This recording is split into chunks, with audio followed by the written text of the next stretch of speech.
My name is Doug Kaufmann.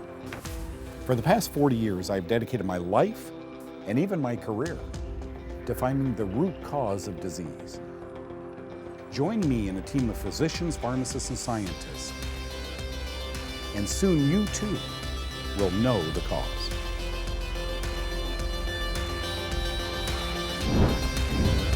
Welcome, my friends, to a show that you have popularized. I thank you so much for that. Many blessings upon you. The show is called Understand Why You're Sick. Know the cause. So often we run from doctor to doctor to doctor. And a doctor's job, folks, is to see 40, 50 patients a day. So quickly, you're going to get a prescription, a quick exam, boom, off you go. Maybe blood work drawn. And what I'm trying to teach people is to slow down and figure out what your health problems are due to. Today, I've written a special show for you. I think you're going to like it. Sinus and lung problems. You know, you wake up in the morning with all that crud. And then antifungals, medicines and natural substances. And finally, this one's going to really open some eyes, the similarities that exist between cancer and fungus. I think you're going to watch this and love it toward the end of the show. So let's get started with, people who talk like they got sinus problems all the time. You have friends, I have friends, a guy at the store I go to. Hi, Doug, how are you doing today? I just wish I could tell him what I'm now going to show you, because this isn't controversial, folks. In one of my favorite books, Principles and Practice of Clinical Mycology, they dedicate a whole chapter. Here it is, chapter, 17. Fungal infections of the respiratory tract. Causative fungi, which ones cause it? Aspergillus, pulmonary fusarium infections, candidiasis or candida infections of the lung. Really, really good book on where fungus grows in the body. When you walk into a moldy building, because God put very sticky mucous membrane tissue lining our alimentary system, our intestines, sinuses, and so forth, throat, we attract the mold. In it goes through our nostrils or our mouth, and there it sticks to the mucous membrane tissue. So when you walk out of that moldy building, it doesn't leave you.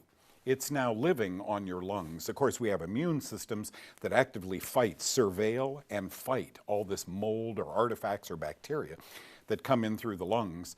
But sometimes the fungi are stronger than our white blood cells, and we just get sick. We end up, like I said, talking like this, coughing, bringing up a lot of phlegm in the morning.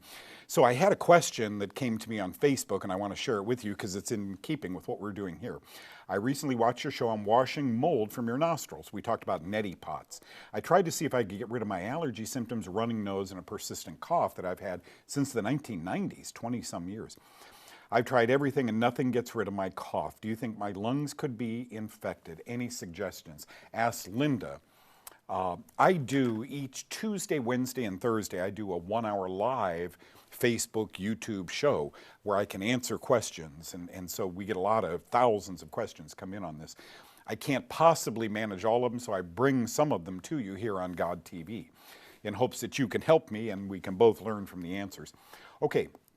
Mayo Clinic study implicates fungus as the cause of chronic sinusitis. I'll never forget this. It was, look at the bottom, 9999. I'll never forget that day. I didn't have a computer, but my fax machine kept going off. Boom, boom, boom. The researchers at the Mayo Clinic studied 210 patients with chronic sinusitis. Using new methods of collecting and testing mucus from the nose, they discovered fungus in 96% of the patient's mucus. They identified a total of 40 different kinds of fungi living in these people. Folks, I'll tell you why this boggled my mind and what my fax machine was going crazy for. I've always had a lot of doctor friends. Some of them now I teach, I lecture to. And this was 3 or 4 doctors who knew that I thought fungus caused everything. And so they sent me these little fax transmission piece of paper, and they said, maybe Doug's right, maybe Doug's right. The Mayo Clinic found almost all chronic sinusitis is linked to fungus. And yet, if you walk in any clinic in America, I don't know about globally, if you walk into any clinic in America, you're going to get an antibiotic. That's the wrong drug to give a patient with chronic sinusitis. You give them an antifungal. Well, Doug, what's an antifungal? Don't worry, on this show, we're going to cover some of those, but I want you to know, so often we are rightly diagnosing, hey, that's chronic sinusitis, but based on a 20-year-old study, we're giving the wrong drugs. We give antibiotics that tend to fuel yeast and fungus. So if that's a yeast or fungus infection that's acute, it's fixing to be, as we say in Texas, a chronic problem. Just by nature of the fact we're using antibiotics on it. Okay, fungus allergy was thought to be involved in less than 10% of the cases, says Dr. Sherris, one of the lead studies in this Mayo Clinic paper. Our studies indicate that, in fact, fungus is the likely cause of nearly all chronic sinusitis. It's not an allergic reaction, it's an immune reaction. This was really relevant. These good doctors, boy, I remember when this came out, they were chewed up one side and down the other for their studies. But they're at rest 20 years later. The sad news is, in America, if you go in talking like that to a doctor, you're going on antibiotics. And I think that's a tragic thing. Ask your doctor for a differential diagnosis. Doc, I know you want to give me an antibiotic for this, but could it be fungus? You see, I live in a moldy house. I've been inhaling in that house, and I think this might be fungus. Unfortunately, a lot of doctors will stumble. They don't know how to prescribe antifungals. So on my website, knowthecause.com, up in the right corner, I have doctor's instructions for antifungal drugs, okay? Now, let's go to the next graphic. Oh, this is a good one. Pulmonary and Invasive Fungal Infections by Carol Kaufmann. No kinship to me, but she's an awesome woman. I've seen her twice lecture. Invasive fungal infections fall into two broad categories, endemic and opportunistic fungal. Right? The endemic are true pathogens infecting persons who are immunocompetent as well as those who are immunosuppressed, while the opportunistic fungi primarily affect people who are immunosuppressed. These infections are difficult to treat, not only because the host can't mount an effective immune response, but also because of many of the opportunistic moles are resistant to antifungal agents. So you've got endemic mycoses that can affect you and I, immunohealthy people. And then the opportunistic organisms, fungal organisms, that when people are, their immune system is down. These are often hospitalized patients, patients who have AIDS, patients who are in chemotherapy, drugs that are keeping their immune systems down. But it's out there. Dr. Kaufmann says, you know, all of us are impacted by this, even strong immune system patients. Consider, if you will, and I'll go back to that original question, consider getting a bronchoscopy.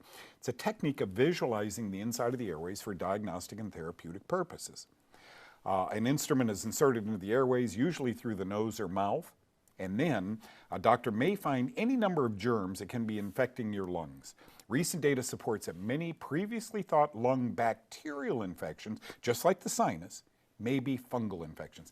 It's important that you tell your doctor if you believe you have been exposed to inhaled fungus. I have a dear friend. His name is Dr. Soraya. I was the keynote speaker at a symposium for doctors in Dallas 3 or 4 years ago. He sat in the audience. He's a pulmonologist. And on Monday, I received an email from that doctor saying, this seminar blew me away. I do bronchoscopies on my patients all the time. But now I'm going to start looking for yeast. He and I are publishing a paper that may be out later this year, we hope. That paper is going to identify some 70 to 80% of all his bronchoscopy studies showed fungus, just like the Mayo Clinic. Mayo Clinic said 96% of this, talking like this, is sinusitis, is fungus. Now we're finding 78%, 70 to 80%. Of lung congestion is due to fungus, yet everybody with a lung fungus problem goes on an antibiotic. Folks, we've got to stop this. I think antibiotics are encouraging the yeast and fungus to continue growing. Take-home message on this segment, always tell your doctor, can I get a differential diagnosis? Can you take a little bit of that and can you send it off to a lab that does fungal testing? Now, when we get back, okay, if it comes back positive, how do I treat it? Drugs or natural? Don't go away, I'll be right back with more. I had breast cancer in 2003, and then it came back in my bones in July of 2007. After I'd finished all my treatments, my doctor said, well, I guess we'll just wait and see. A friend of mine has been on Doug Kaufmann's program for 5 years, and she had breast cancer about 6 months before I did, and she's been cancer-free. And she said, why don't you try this diet? So I started the diet on August 1st, and in 6 months I've lost 45 pounds, and my tumor markers have been decreasing steadily. So I'm very excited about it because when I was taking all of the medication for the Flazodex and the Zometa, they were just going up and down, but it was only when I was on the diet that they went down dramatically. But my energy level is up, I feel great, I sleep well, I don't snore anymore. My sinuses, everything are all cleared up, and I just feel like I did when I was 25 or 30 years old, and I'm going to be 58 in March. The diet is wonderful. It's the hardest thing I've ever done in my life. To tell you the truth, it's not easy. But with determination and the knowledge that this could work for you, definitely gives you at least a choice, and hopefully a good choice.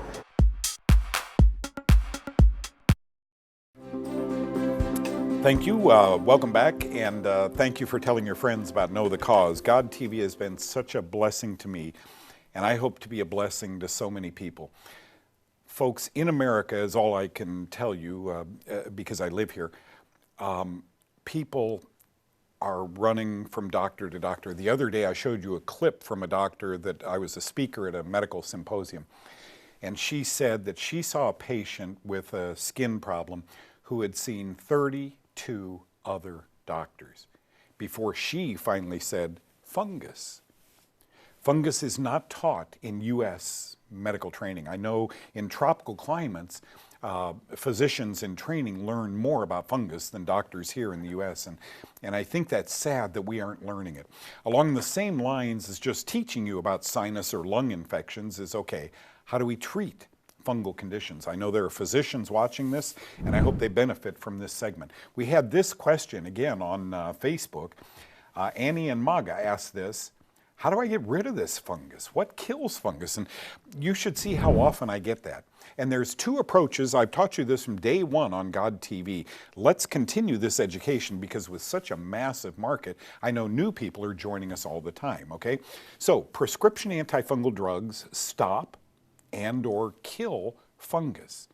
Depending upon the concentration used, antifungal drugs like nystatin, Sporanox, and diflucan are both fungistatic. They inhibit or stop the growth of fungus, and fungicidal. That means to kill fungus. So you know that a doctor, there are that many antibiotics in pharmacies throughout the world. There are this many antivirals. There are that many antifungals. So students in school globally, the medical students learn that, wow, a huge problem is bacteria. Kind of a big problem is virus, but fungus, we don't need to teach about fungus. Huge problem. What if I told you, and I will the next segment, that sometimes fungus and cancer look exactly the same. And in the US, we're calling everything cancer because we don't know how to test well for fungus. And it's not the doctor's fault, folks. Up until recently, we haven't had good methods of testing for fungus. So here, just know in the pharmacy, there might be a dozen, maybe 15 antifungals. Doctors should know how to use them, and if they don't, just go to my website, Know the Cause, up in the right-hand corner, a doctor's fungal protocol guide. Click on that. It's 2 pages referenced. Print it off and take it to your doctor. Okay, natural antifungal problems. We just learned about medicines. Can I take naturals? Psyllium fiber binds fungal mycotoxins in the gut and encourages regularity. This is a good product. Probiotic, good bacteria, has antifungal properties. Fatty acids in fish oils, linoleic acids, essential oils, caprylic acid, cod liver oil, etc. There are many of them. All provide antifungal properties. You see where I'm going. Phenols, they're called phenolic compounds in plants, provide antifungal properties to those plant foods for us. Isn't that interesting? So when a farmer plants spinach or kale, for example, it's these phenols in the plant itself that resist fungus or bacterial invasion, right? When we eat that spinach or kale, we have tiny, tiny amounts of antifungals in us, not anywhere near what we need. That's why God made us eat several times a day, right? Hunger encourages eating green plants with antimicrobial properties, antifungal, antiviral, bacterial properties. I think this is fascinating. Remember, oils, oils, oils. And I'm going to do a segment here tomorrow. I want to show you something. This is virgin cold-pressed olive oil. Folks, this has huge antifungal properties. I'm going to go into a restaurant and get a salad. What I'm going to tell them is, look, in lieu of the sugary dressings that you have, give me a half a lemon to squeeze over it, and then 2 tablespoons of good olive oil, and you have a magnificent antimicrobial salad dressing. I just wanted to show you that. I'll be showing you in future shows more and more products like these that I really like. Okay, then we get to this. All living organisms must eat to survive. You see, you and I are living organisms, but so are fungi. With food, we thrive. Without food, we and they die. To defeat fungus, you must also starve it. Fungi love sugars, carbohydrates, and they love grains, bread, cereals, pasta, dairy, alcohol, potatoes, beans, applesauce, prunes, raisins, grapes, bananas, all high on the glycemic index. So it's not coincidental when you ask me, Doug, how do I know if my blepharospasms, my eye twitches, how do I know if my sinus problem or my lung problem, how do I know if my arthritis or my degenerating disc disease or my knee pain, how do I know if it's fungus? Do you find yourself craving lots of sugars, lots of grains? All grains convert to glucose in our bodies when we chew them up and swallow them. So we're getting a lot of sugar. Fungus demands that we get a lot of sugar. Not we, that they get a lot of sugar. So you have to be very, very careful how you eat, okay? And this graphic, I think, is going to be the take-home graphic. When suspecting fungus is the cause of your health problems, always consider both killing it and starving it. It's really important. Many people get away with just starving it. I had the same doctor I told you about, Dr. Soraya, the pulmonologist. He and I have known each other a few years now, and he's always excited to call me and say, Doug, I had a patient today who I gave antifungals to after I did the bronchoscopy. I found fungus in her lungs, and so I put her on antifungals. Well, we've now taken her off the antifungals, but she's been on the diet for a month.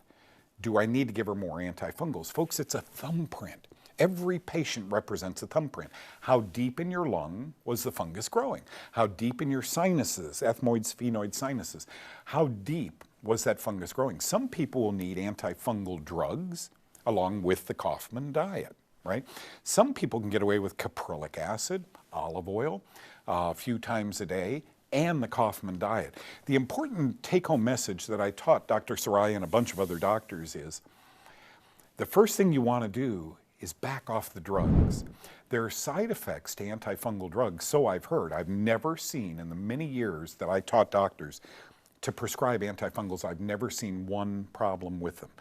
But the medical community says that hepatotoxicity, right, or liver toxicity can ensue when you take too many antifungal drugs, so don't take too many. Experiment for a few weeks. If you're following the Kaufmann diet and you're taking antifungal drugs, my goal would be to get you off the antifungal drugs, and then the doctor says, okay, I want you to stay on the diet for a couple more weeks. How are you feeling? Great. I lost 2 belt sizes. I feel like $1 million. My brain's working again. Look at my skin.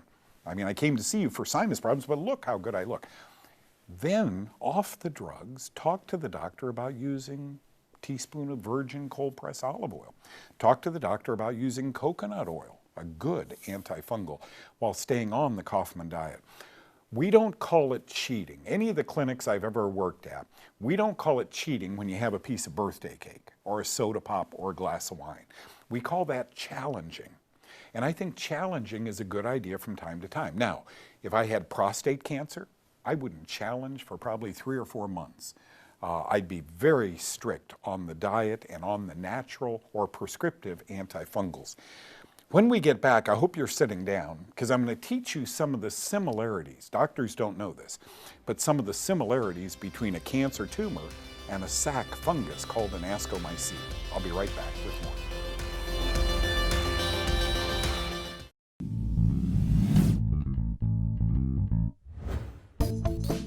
Everybody knows about thyroid health, but do you know about adrenal health? Here are my top 3 strategies for great adrenal health. Number one, get some testing done. Usually it's saliva testing. They'll tell you about a hormone called cortisol, and whether you're too high or too low, you'll kind of direct your strategies accordingly. Number two, if you're too high, rhodiola. This is a fantastic adaptogenic herb. It just makes you, when your cortisol is too high, you're stressed out all the time, and it brings down the stress level. But some of us, number three, are too low. If you find out that you're too low, like I am, you guys, here's what you need to do. Consider licorice. If you have too high of a blood pressure, you can't do licorice, but most people who have low cortisol need more licorice and brings the cortisol up, and you feel better.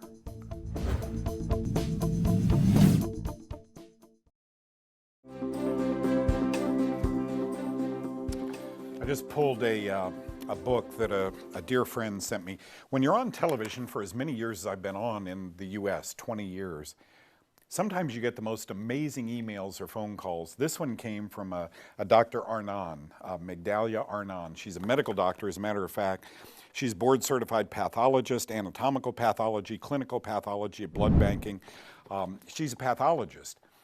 And she wrote a book called Cancer Biology, a study of cancer pathogenesis, how to prevent cancer and other diseases. It's a great book. She sent me several copies. I've given copies to doctor friends of mine. Chapter 10, this is before she met me. She said, Doug, please call. This was several years ago. I picked up the phone. She lives in Colorado. And I called her and I said, hi, Dr. Arnon, Doug Kaufmann. Oh, I didn't realize you'd call me. You're right. Cancer and fungus, you're right. I wrote a book several years ago. Chapter 10 is cancer and fungus. She said, you are absolutely right. Folks, what an amazing woman she was, or is. She is still alive. She's got to be in her late 80s. A pistol, a wonderful woman, just very outspoken. But we have communicated many, many times. Folks, bottom line to this is fungus can grow in a lump, right? An aspergilloma is an aspergillus mold lump that grows in your body. Fungus grows in a lump to protect itself from your white blood cells gobbling it up. It doesn't want to be eaten up, right? So it grows in a collective ball. We call these ascomycetes or mycetomas. 75% of all fungi grow in balls. And I've got to tell you, folks, when a doctor is feeling what he's feeling, no doubt is a lump. But is it a cancer tumor or is it an ascomycete or mycetomas? Mycetomas are known to mimic cancer.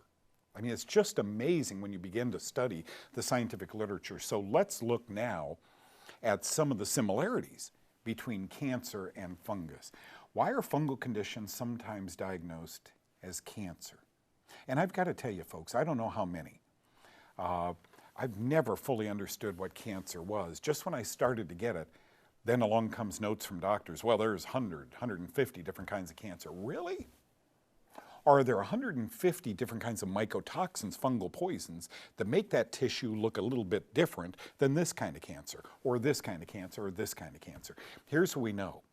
When human DNA converges with fungal DNA, they both have nucleuses with DNA.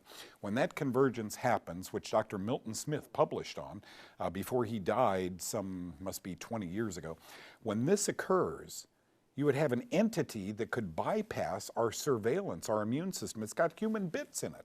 Hey, white blood cells, let it through, right? And you would have a hybrid formation that looks, for all intents and purposes, to be cancer. But is it? Okay, let's study a little bit of this. Fungus or cancer? Cancer and fungus share these similarities. Each can thrive in a sac formation. Well, that's what a tumor is, and that's what an ascomycete is. Each can metabolize nutrients in the absence of oxygen. That means that lump grows without any oxygen. It does to cancer and it does to fungus. Each generates a poison called lactic acid. Each depends upon the host, that's us, for sustenance, proliferation throughout your body, and reproduction. Are you wow? Each depends on us to feed it. I mean, to me, this is so logical.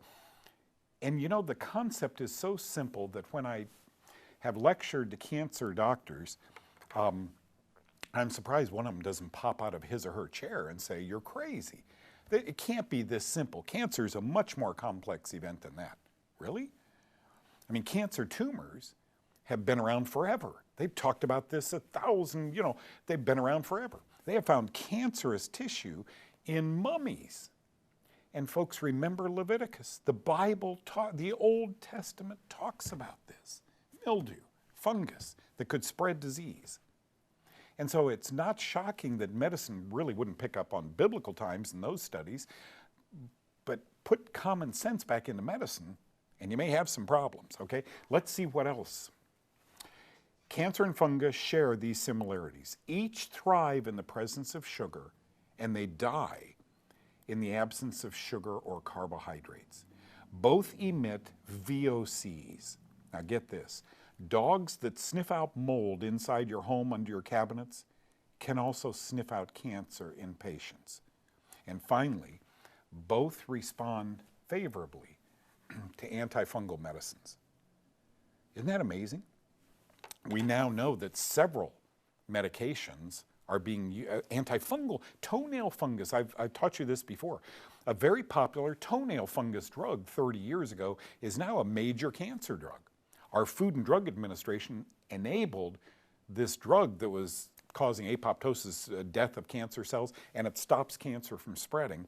It's a toenail fungus drug. Wouldn't one of the brilliant scientists rub his forehead and say, wow, if it kills fungus, that's all it does, this drug Sporanox, and it stops cancer from spreading, do you think there's a fungal component to cancer? That's all I want answered. And then, John, could you do me a favor and roll in that biopsy? Cancer biopsy, take a look at this. This is a colon biopsy. In goes the instrument. Ouch. Boom. Now keep an eye on that for 15 seconds.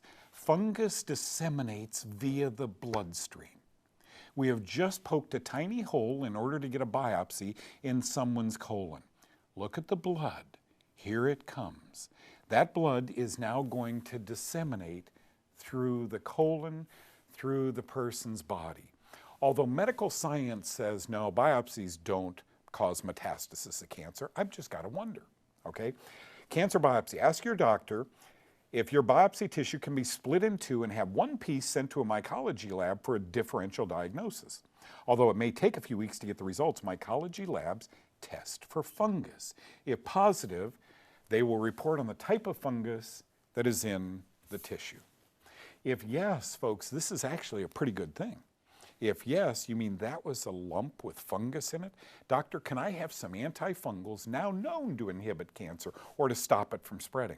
And I'm going to follow Kaufmann's diet. Why? This is an antifungal diet that offers me great nutrition while simultaneously starving the fungus. How'd you like today's show? A, B, C? Thank you for joining me today. God bless you. I look forward to being back with you tomorrow, and tell a friend.